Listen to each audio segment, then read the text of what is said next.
Hello.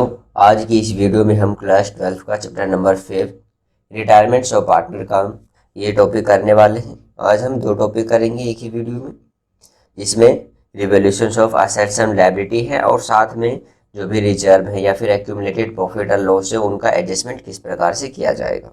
Revolutions of assets ये हम कब बनाते हैं, इसके लिए मैंने एक अलग से जो चौथे चैप्टर में है उसमें वीडियो बना रखा है। इसमें मैं हमेशा ही ब्रीफ में करेंगे। तो देखिए, यदि फर्म के पास जितने भी एसेट्स या लायबिलिटी हैं तो वो पार्टनर चाहते हैं कि उनके जो समय बीतने का उनकी वैल्यू चेंज हो गई होगी समय व्यतीत होने के साथ साथ, इसलिए उनके जो भी वैल्यू है ठीक है वो दोबारा से मापा जाए। इसके लिए हम रिवोल्यूशन अकाउंट बनाते हैं। रिवोल्यूशन अकाउंट हमारा नॉमिनल अकाउंट होता है, इसलिए जितने भी लॉस होते हैं उसे लॉस के अमाउंट से हम डेबिट की तरफ दिखाएंगे और यदि इनकम हो रहे प्रॉफिट हो रहे तो उसे हम क्रेडिट की तरफ दिखाते हैं। और साथ में इसमें जो भी एसेट्स और लायबिलिटी की वैल्यू घट या बढ़ रही है, जितने अमाउंट से घट या बढ़ रही है उसी अमाउंट को दिखाया जाता है। तो देखिए, तो पहला हो सकता है हमारा, यदि if increase in value of assets, यदि एसेट्स की वैल्यू बढ़ रही है। अब एसेट्स की वैल्यू बढ़ेगी तो प्रॉफिट होगा, इस वजह से हम रिवोल्यूशन अकाउंट को क्रेडिट कर देंगे। ठीक है, तो assets account debit to revolution account. और यदि if decrease in value of assets, यदि एसेट्स की वैल्यू घट रही है तो फर्म को लॉस होगा, इस वजह से हम रिवोल्यूशन अकाउंट को डेबिट कर देंगे।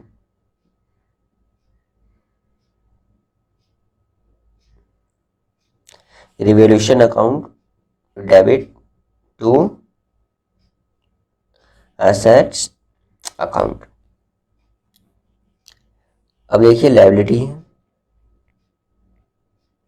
If increase in value of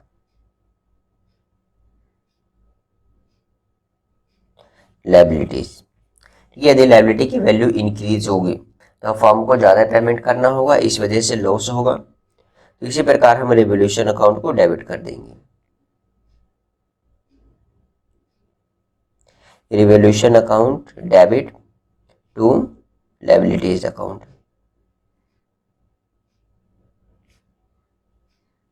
ठीक है, जनरल एंट्री बनाएंगे। चौथा जो हमारा हो सकता है, यदि लायबिलिटी की वैल्यू डिक्रीज हो रही है, if decrease in value of liabilities.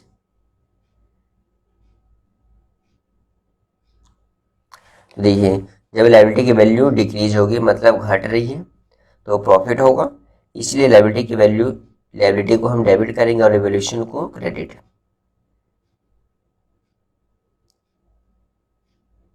Liabilities account debit to revolution account.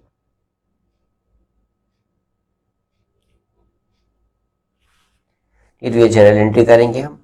इसमें देखिए, एक बात मैं यहाँ पे बता दे दूँ कि चाहे एसेट्स हो या फिर लायबिलिटी हो, एसेट्स या फिर लायबिलिटी, ठीक है, यदि इनके वैल्यू बढ़ने या घटने से फर्म को प्रॉफिट हो रहा है, ठीक है, तब हम रिवोल्यूशन अकाउंट को क्रेडिट करेंगे, क्रेडिटेड टू रिवोल्यूशन अकाउंट। या फिर यदि एसेट्स या फिर liabilities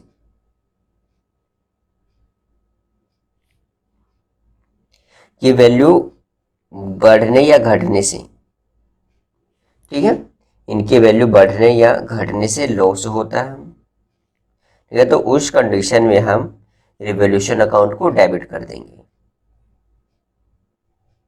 debited to revolution account.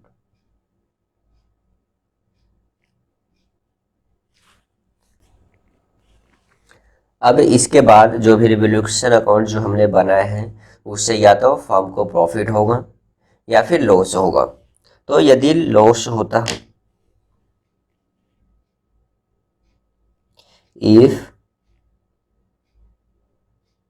Loss on revolution account,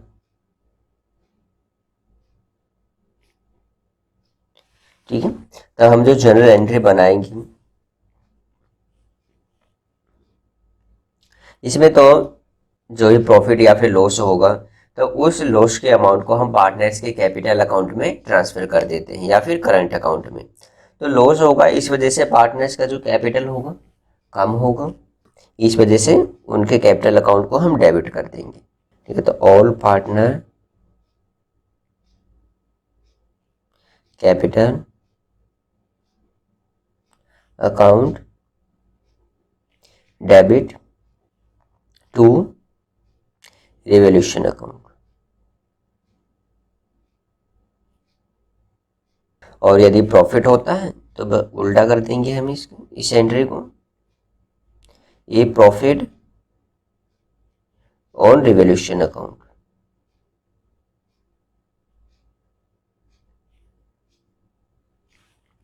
तो हम जो जनरल एंट्री बनाएंगे तो रिवोल्यूशन अकाउंट को हम डेबिट कर देंगे,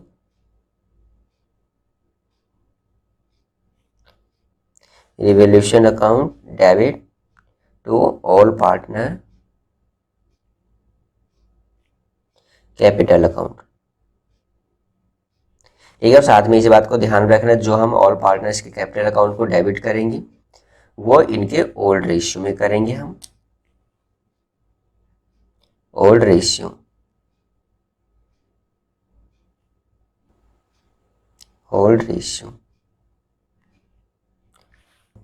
यदि रिवोल्यूशन अकाउंट से प्रॉफिट या फिर लॉस होता है तो उस कंडीशन में यदि लॉस होता है तब हम रिवोल्यूशन अकाउंट को क्रेडिट करते हैं, और जब हमें प्रॉफिट होता है तब रिवोल्यूशन अकाउंट को डेबिट करते हैं।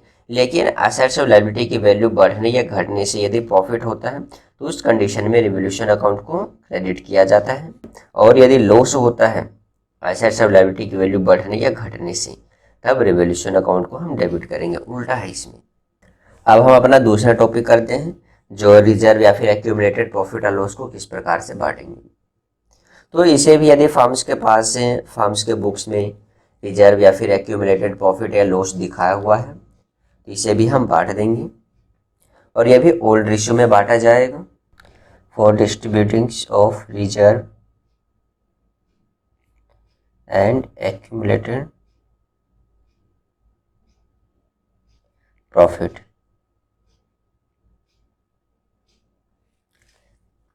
तो जितने भी रिजर्व हैं जैसे जनरल रिजर्व हो गए,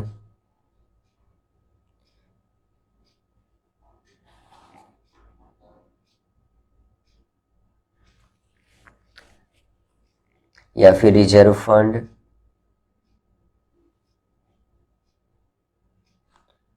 तो इन सब के हम डेबिट कर देंगे, और जितने भी पार्टनर्स होंगे उनके कैपिटल अकाउंट को हम क्रेडिट कर देंगे, प्रॉफिट एंड लॉस अकाउंट। और इसका जो बैलेंस होगा वो credit balance to all partners capital या फिर करंट अकाउंट,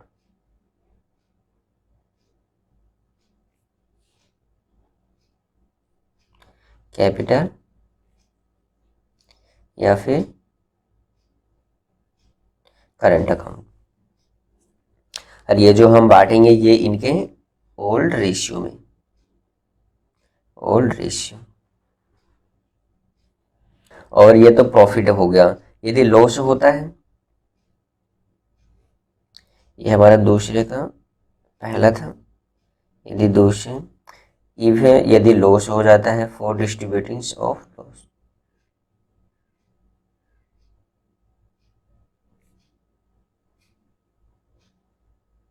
तो लॉस होता है तो जो पार्टनर्स के कैपिटल अकाउंट को या फिर करंट अकाउंट को डेबिट कर देंगे हम, ऑल पार्टनर कैपिटल या फिर करंट अकाउंट डेबिट टू, जैसे प्रॉफिट एंड लॉस अकाउंट, ये जो होगा डेबिट बैलेंस, या फिर डेफर्ड रेवेन्यू एक्सपेंडिचर जो होते हैं वो भी लॉस होते हैं, डेफर्ड रेवेन्यू एक्सपेंडिचर। ठीक है।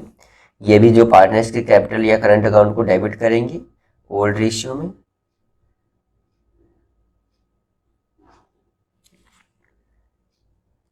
अब देखिए जो फर्म्स जो होती हैं कभी कभार कुछ स्पेसिफिक फंड बना के रखती है, ठीक है। तो उस कंडीशन में जो यदि हम फंड को बांटेंगे तो यदि उनका जो सरप्लस का बैलेंस हो तब हम क्या करेंगे, फॉर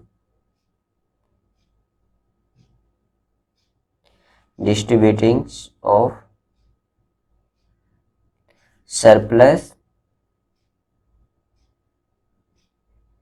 ऑफ स्पेसिफिक फंड।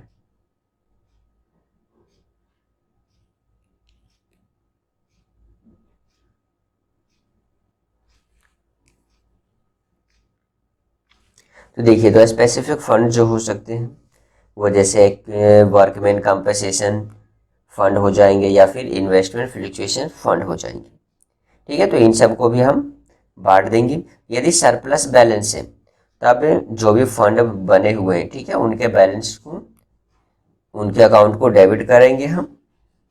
और यदि सरप्लस का डेफिसिट का बैलेंस होता तो उस कंडीशन में हम उन सबको क्रेडिट कर देते और पार्टनर्स के कैपिटल अकाउंट को डेबिट। मगर ये सरप्लस का बैलेंस है इसलिए हम डेबिट करेंगे। जैसे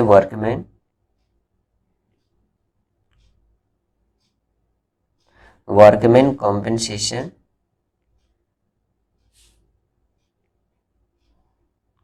फंड अकाउंट डेबिट या फिर इन्वेस्टमेंट फ्लक्चुएशन फंड हो जाएंगे। इन्वेस्टमेंट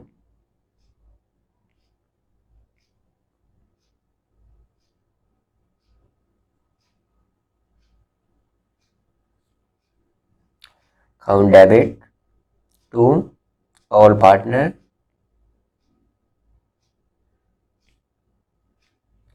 कैपिटल या फिर करंट अकाउंट। और ये हम पार्टनर्स कैपिटल करंट अकाउंट को क्रेडिट कर देंगे, वो भी इनके ओल्ड रेशियो में,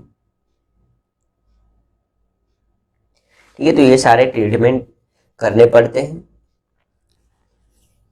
देखिए इन सब से रिलेटेड एक क्वेश्चन करते हैं हम, इसमें जर्नल एंट्री करनी होगी। तो देखिए इस क्वेश्चन में पी क्यू और 3 पार्टनर्स हैं जिनका जो प्रॉफिट शेयरिंग रेशियो है 2:2:E। तो इनका बैलेंस शीट दिया हुआ है और साथ में ही आर जो है रिटायर्ड हो जाता है। बैलेंस शीट में लायबिलिटी की तरफ क्रेडिटर है, जनरल रिजर्व है, प्रॉफिट एंड लॉस अकाउंट का बैलेंस है, वर्कमैन कंपनसेशन फंड दिया हुआ है। साथ में एसेट्स की तरफ कैश, डेटर, स्टॉक, प्लांट और पैटेंट्स है। और साथ में ही नीचे लिखा हुआ है it was agreed that stock is to be brought down to 82,000 और प्लांट की वैल्यू घट रही है 20,000 से और पैटेंट्स वर फाउंड वैल्यूलेस और पैटेंट्स की वैल्यू वैल्यूलेस हो गई, मतलब उसकी कोई भी वैल्यू नहीं। जनरल एंट्री पास करनी है। तो पहले तो जो भी बैलेंस शीट में दिए हुए हैं उन सब का जो भी रिजर्व है या फिर एक्यूमुलेटेड प्रॉफिट है या फिर लॉस हो उन सबको बांटने के लिए हम जनरल एंट्री बनाएंगे। तो बैलेंस शीट में जनरल रिजर्व था 60,000 रुपये का और साथ में ही क्रेडिट बैलेंस ही है और प्रॉफिट एंड लॉस अकाउंट का भी क्रेडिट बैलेंस है और वर्कमैन कंपनसेशन फंड का भी क्रेडिट बैलेंस है। तब इन सबको हम डेबिट कर देंगे और पार्टनर्स के कैपिटल अकाउंट को क्रेडिट कर देंगे। तो हमें PQR के बुक्स में रिकॉर्ड करेंगे general reserve account debit, profit and loss का भी क्रेडिट बैलेंस था, profit and loss account debit, साथ में workman compensation fund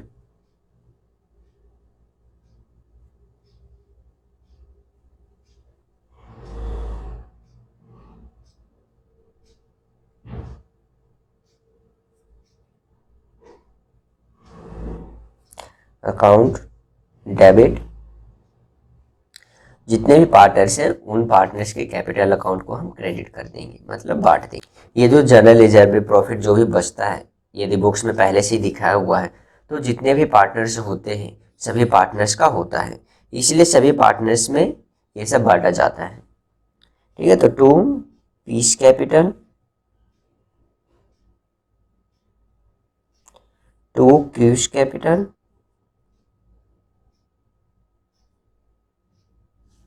to R's capital account.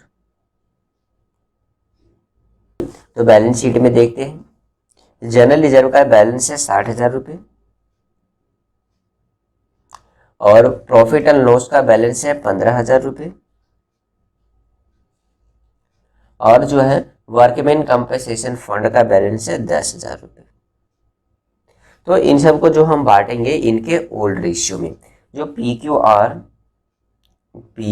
Are इनका जो ओल्ड रेशियो था वो 2:2:1, 2:2:1, इसमें से आर रिटायर्ड हो जाता है। तो 2:2:1 में बांट देंगे 60, 70, 80, 85,000। 85,000 को 2:2:1 में बांटेंगे तो 34,000 रुपये और 34,000 और 17,000, ये अमाउंट आ जाएगा। नेशन लिख देंगे हम, distributions of reserve in old ratio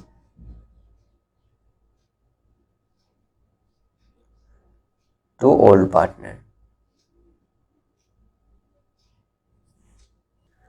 अब देखिए, अब ये तो बैलेंस शीट में जो भी एसेट्स की तरफ भी एक बार देख लेते हैं। एसेट्स की तरफ कोई सा भी ना तो डेबिट बैलेंस है, ना पर तो डिफर्ड रेवेन्यू एक्सपेंडिचर है, तो हम उसे बांट ही नहीं सकते।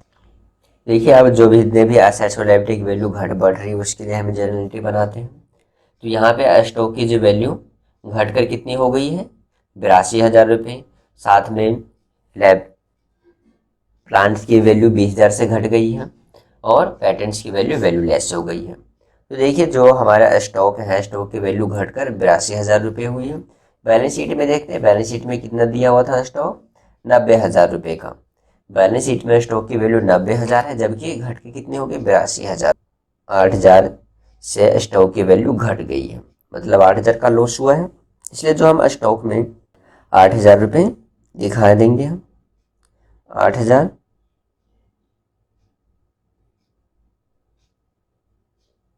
ठीक है, साथ में प्लांट की कितने से वैल्यू घटी है, 20,000 रुपये।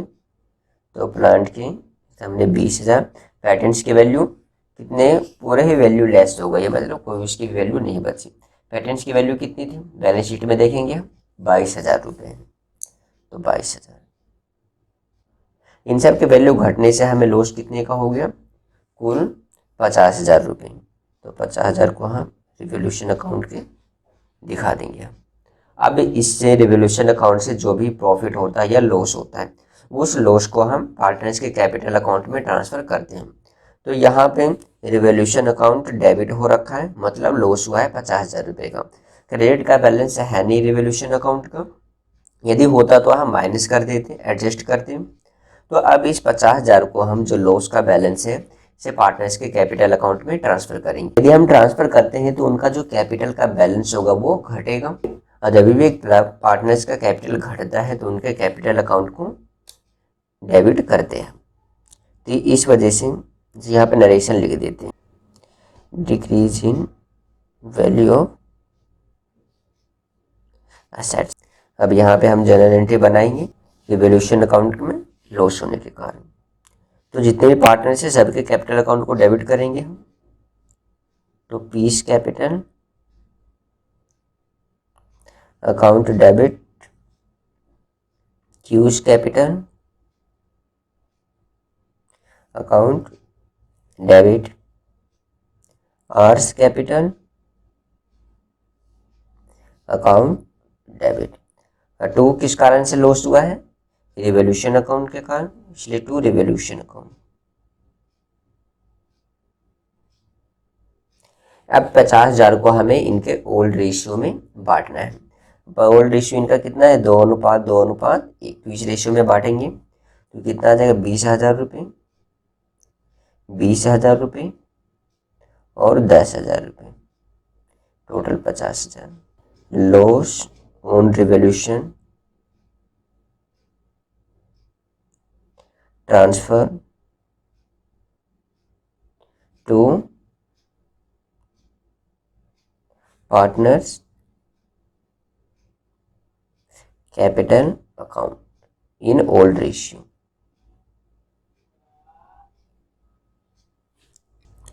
ये हम जनरल एंट्री बना लेंगे इस प्रकार से। इस क्वेश्चंस में इतना ही था, ये क्वेश्चंस खत्म हो चुका है। तो बाकी के नेक्स्ट टॉपिक हम नेक्स्ट वीडियो में करेंगे। मेरा ये वीडियो अंत तक देखने के लिए बहुत बहुत धन्यवाद।